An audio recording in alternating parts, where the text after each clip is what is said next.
The Last Shot is a game developed by the small studio Ramada Lab, and was released on the 16th of February 2023. It is a 2D puzzle platformer set in a fairly evocative diesel punk world as described in their Steam description. Solve simple puzzles as you explore this war-torn world with your 3 tools, a wrench, a hammer, and your bare hands. The game opens wordlessly, telling all story and UI through simple images rather than text in a fairly cute though unassuming way. Then you are thrown into the gameplay immediately, where a short tutorial of the different ways you can interact with the world plays. You have your hands to drag things and press buttons, a wrench to fix and activate machinery, and a hammer to break things. The mechanical simplicity is absolutely at this game's benefit, creating a more streamlined experience, and making engaging with the puzzles a lot less tedious. Though before you get through any of it you will be well acquainted with the beautiful art, which is certainly the most striking part of the game. The intricate art and rendering is really impressive and potentially worth the buy-in just for that. It grants setting that extra special feeling that puts other similar things to shame. The detail of every pipe, wire, stain, and worn-down cement absolutely adds to the experience and partly becomes it. While on the topic of presentation, the music can't really be awarded those same accolades, though it's not as if it's offensive in any way either. Just simple video game-wise songs that kind of slip into the background until it becomes white noise.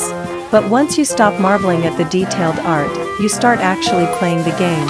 Now here is where I confess that I did find myself reading some of the Steam reviews of this game as it was downloading. The game has been awarded mixed reviews, and a large amount of the complaints wagered against it seem to be about the gameplay. And I really don't understand? The gameplay is nothing that unique, that's for sure, but most puzzle platformers aren't. Inside, Unraveled, Limbo, and other games like that were incredibly well received despite Sammy and overall just fine puzzles.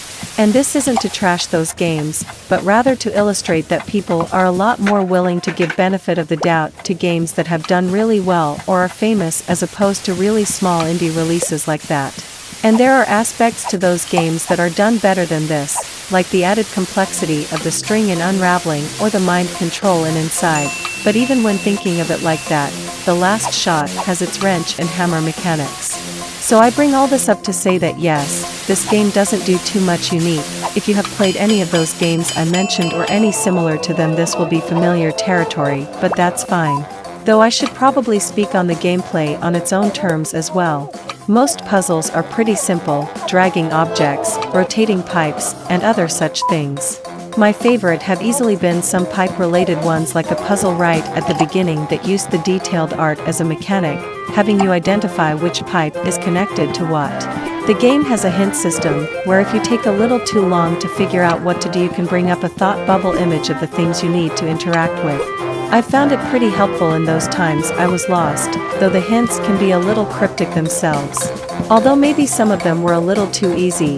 There was a puzzle I liked about turning on lights from different wires, but the moment I figured out how it works I accidentally completed it within 10 seconds of mindless button mashing. But that did start to fade in the latter half of the game. The weakest part of the game are certainly the platform challenges. The game doesn't control poorly by any means, but the platforming isn't its strong suit, so any challenges with deadly pipes or falls feel pretty out of place, especially since they really are not frequent enough to feel like a significant part of the game compared to the puzzles. But due to pretty forgiving respawn points and quick loading makes them just a bit bland rather than infuriating. Overall I had a good time with the game. It was certainly nothing extraordinary, though I find myself wanting to root for the underdog, so to speak, especially after seeing the pretty poor response on Steam. I give the game a potentially bit too generous 4 out of 5 stars. Aside from the art it's nothing special, but to be fully honest most video games are nothing special, and if a small studio can put this together in what looks like their second release, I think that should be rewarded. Reviewed by Oscar van der Vliet.